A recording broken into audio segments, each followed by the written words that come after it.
Guess what it's like to travel abroad with my husband's money, my sister-in-law Betty boasted. I wonder how it feels to rely not only on your parents but also on your brother, she added, sounding a bit rude. I felt really angry at her boldness. Well, you're not any better. You stay at home all day but still hire a maid and don't do any chores, I snapped back. That's enough, both of you stop it. My father interrupted as our argument started to get out of hand. He calmed me down with a gentle look and then turned to Betty. It seems like you both can't enjoy your trip with us here. We'll head back home. Sorry for disturbing, he said politely. My name is Lisa. I'm almost 40 years old and I work while living with my father. My mom passed away from an illness 10 years ago, and my younger brother Jake, who is 5 years younger than me, has already gotten married and moved out. I live simply with my father in our Bay house. It's not that I can't afford to live on my own. I choose to live with my father because I worry about him. After my mom died, he started having a lot of health problems and had to stop working as he got closer to retirement age. His health got worse to the point where he wouldn't eat for days unless reminded and would be stuck in bed for almost 2 weeks if he got sick. I couldn't leave my dad alone in that condition. At that time, my brother Jake was already working as a lawyer and was engaged to be married. Jake and his fiancée were planning to build a new home near ours, so it was obvious that I would continue living with my father. Jake is very talented compared to me. I never expected his wife to be so difficult. Jake's wife, Betty, stopped working as soon as they got married and became a homemaker. She doesn't do any chores herself and relies on a hired butler. Her days mostly involve fancy lunches and shopping at expensive stores. Jake is busy with his job, so he might not have much time to spend with Betty, but her extravagant lifestyle is surprising. Living near Jake and Betty's house, I couldn't help but hear about Betty's carefree life. What made it worse were her comments when she visited us. When are you going to move out, Lisa? Aren't you embarrassed to still live at home at your age? She teased me. I often bit my tongue and just smiled vaguely, not wanting to hear such words from a woman who doesn't do any housework and just enjoys herself. I wish she wouldn't come over at all, I thought to myself. But my father felt sorry for Betty, thinking Jake might be too busy and she might feel lonely. He didn't push her away. Instead, he often invited her to have dinner with us. I wish Jake and my father could understand how much Betty's behavior was affecting me emotionally.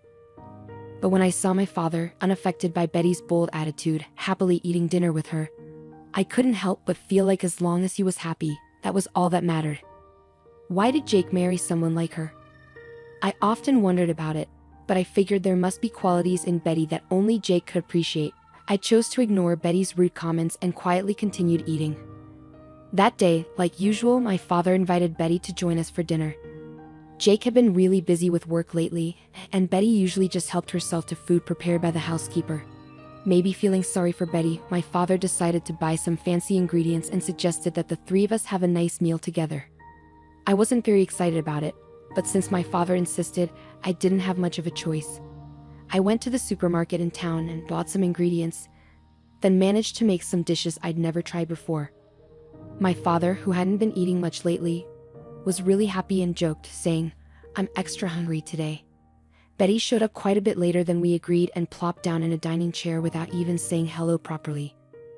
The dishes I'd made were all laid out in front of her. "Now that we're all here, let's dig in," my father said cheerfully, but Betty didn't seem happy. She pushed the food around with her fork, let out a big sigh, and said, "Do you really expect me to eat something that looks this unappetizing?" Betty shot me a disdainful look as she glanced at the dishes. I stared back at her, then turned to my father in surprise. He also seemed taken aback, his mouth hanging open as he looked at Betty. "Well, it might not be as fancy as what your housekeeper prepares, but Lisa made all of this herself. Can't you show a bit more respect?" My father responded sternly. Betty immediately frowned. "I never said I wanted to eat with you guys. I'm just trying to create some memories here, and you serve me something that looks so unappealing. Can't you think about how I feel?" "What do you mean by making memories?" I muttered under my breath, but Betty caught on quickly. She looked down at me and my father, smirked, and said something shocking. "Well, your father won't be around for much longer, will he? I'm the devoted daughter-in-law keeping him company." So, I was expecting a sizable inheritance. At that moment, both my father and I were stunned into silence. The room fell quiet. Could this really be the woman that the smart Jake chose to marry? Talking about inheritance before someone has even passed away. There's something really wrong with that. You're going to live for many more years. Before I knew it, I was shouting. Even Betty, who had been grumpily playing with her food, stopped when she saw me venting my anger. Don't talk about inheritance to my dad. He might just be another person to you, but he's family to me. He's also family to Jake. He's the only living relative left for us after we lost our mother. My father gently restrained me as I leaned over the table, breathing heavily. I slowly sat back down, my anger toward Betty still burning inside. With a deep breath that seemed to break the tension, I felt my pent-up emotions deflate. I'll pretend I didn't hear what you just said, my father said in a calm voice. Immediately, Betty scoffed. All I did was speak the truth. I don't want the inheritance to go to a woman who's still living with her parents. Betty's words were blunt. I didn't have the energy to be angry anymore. She boldly brought up what my father had tried to ignore and hurled her insulting words and actions at us. I'll leave this old house to you, sister-in-law. Looks like you won't have to worry about losing your place to live, Betty said with a mocking laugh. I wanted to argue back, but when I saw my father quietly shaking his head, I held my tongue. My father was too forgiving with Betty, even as she feels lonely because Jake is often busy with work. It's not right to excuse an adult who doesn't know how to speak respectfully. My father glanced at my expression and murmured softly, "She's the one Jake picked." There was a sad smile on my father's face. He looked like a dad dealing with a troublesome daughter and also like a man who's been worn down by life. I couldn't bring myself to say anything when I saw my father's expression. I had words for both my father and Betty, but more than anything, I wanted to know what Jake thought about all of this. It's uncertain if Jake knows about Betty's behavior. If he's aware of it and ignoring it, then I feel obligated to speak up as his sister. In the end, Betty hardly ate the food I cooked and left early after a short conversation. Only my father and I remained in this spacious living room. Making memories, huh? Maybe she's onto something, I sighed quietly, noticing my father's figure suddenly appearing smaller as he muttered those words. Following Jake's suggestion, our family decided to take a trip to France. My father wanted to visit France while he could still walk without assistance, so Jake and I organized the trip. Initially, I suggested to Jake that he and Dad go on the trip alone without me, since Betty often made snide remarks toward me. I didn't want to spoil the happy atmosphere of the trip. However, Jake insisted that it would be better to have someone who usually observes Dad's condition, so he ended up buying 4 tickets. I reluctantly agreed to join them on the trip to France, and as I anticipated, Betty was in a sour mood the entire time, not speaking a word to anyone on the plane. Once we arrived, we headed straight to the heart of Paris and enjoyed sightseeing. My father was surprisingly lively, exploring every corner with enthusiasm. Betty seemed to brighten up a bit when Jake bought her a designer bag. She walked arm in arm with Jake, but I couldn't help but notice that Jake didn't seem particularly happy at that moment. I accidentally locked eyes with Betty, and she glared at me so intensely that my heart skipped a beat. By the way, why is Lisa even here with us? Betty let go of Jake's arm and confronted me. I asked her to come just in case something happens to Dad. We need someone who can handle it. Jake tried to intervene, but it seemed like his words didn't register with Betty. She continued to stare at me, smirking. Betty spoke in a mean way, asking what it's like to use her husband's money to travel abroad. She said not to spend too much because plane tickets are expensive. Then she rudely suggested that Lisa could sleep outside instead of in a fancy hotel suite. Jake tried to stop her, but she didn't listen. Betty insulted Lisa, saying she lives off her family's money, including her brother's. Lisa felt really angry and upset at this. She fired back, saying Betty actually lives off Jake's money even though she's a housewife. Lisa pointed out that Betty hires someone else to do the housework. Their dad stepped in before things got worse. He calmly told Betty they'd leave because their presence was ruining her trip. He apologized to Lisa and asked her to check the bus schedule to the airport. Betty looked pleased, but Jake seemed worried.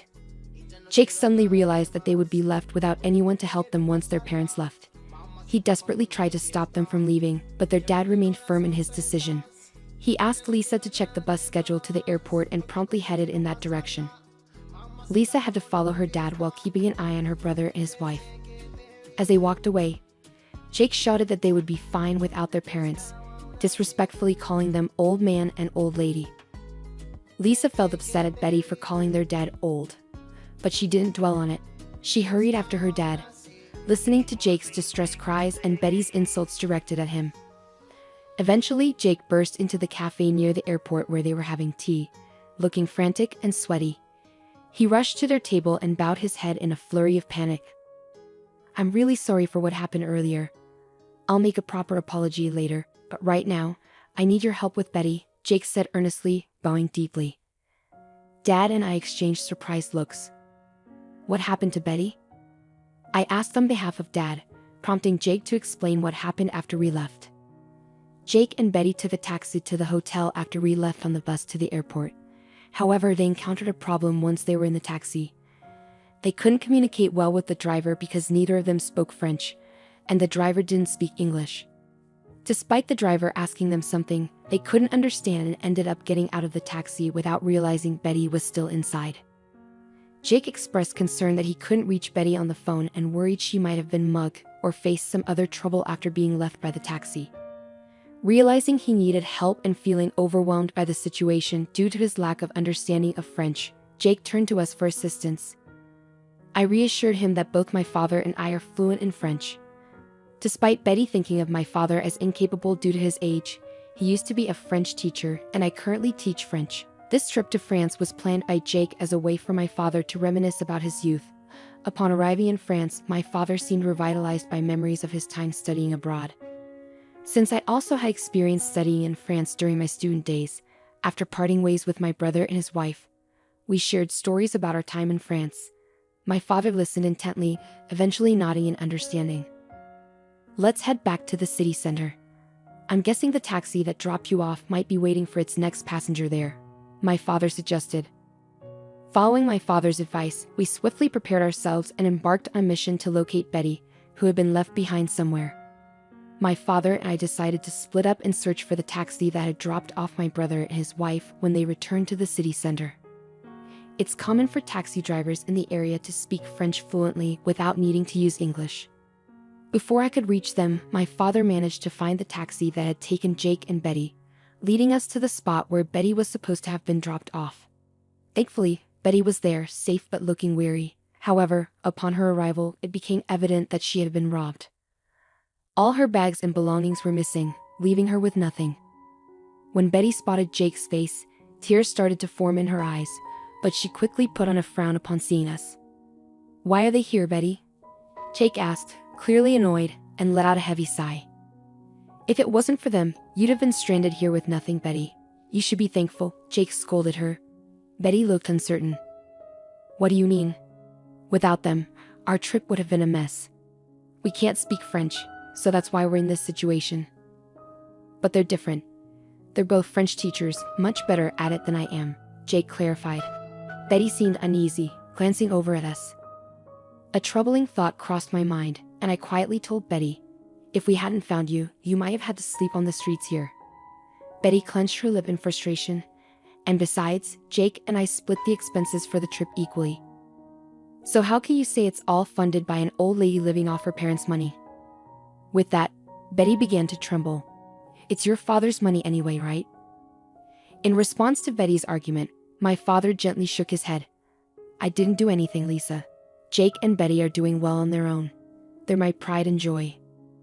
Just as I felt Betty's glare bore into me, she fell silent, refusing to say a single word of thanks despite being helped. I had a lot I wanted to say to her, but my father's whispered advice to take it easy made me restrain myself and stay quiet. This must have been a very embarrassing moment for Betty. She probably never expected to be rescued by someone she had looked down upon. Even Jake seemed tired of Betty's stubborn hostility towards us, his frustration evident on his face. "Well, now that everything's sorted out, shall we continue our sightseeing? Let's go to a restaurant I used to love when I was studying here," my father suggested cheerfully.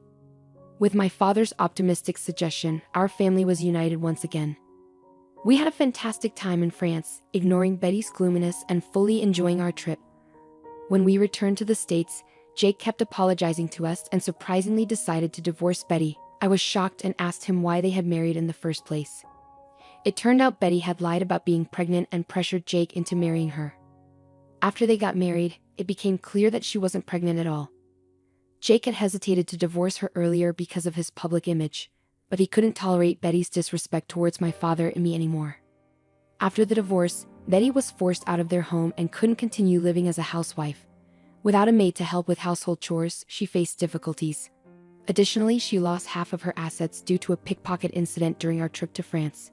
She must be working hard now to make ends meet.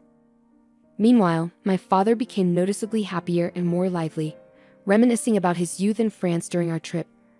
I decided to quit my teaching job and started a French language school at home. I hope to renovate it soon and have my father join me as a French teacher. Our family's dreams are growing, and we're excited about the future.